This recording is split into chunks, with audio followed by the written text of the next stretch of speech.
кешегі 3 бейнеден кейін біраз адамдар менен сұрай бастады, неге сен ұлттық идея мәселесін қазақ тілінде емес, орыс тілінде жеткізіп жатсың деп. Оған менде 3 жауап бар.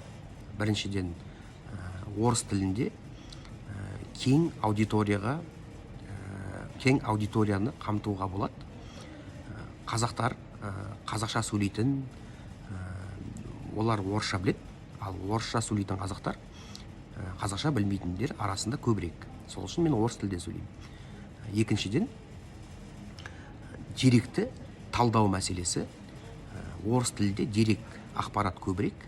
Оны талдаған кезінде, оны зерттеген кезінде, орыс тілінде мен үшін зерттеген, талдаған тезірек әрі оңайырақ. Үшіншіден, ол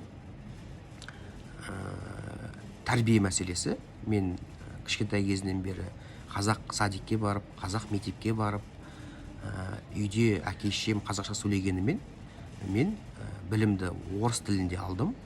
Жүрегім менің қазақша сөйлегенімен де ақылым орысша ақпарат береді. Сондықтан мен орыс тілін таңдадым.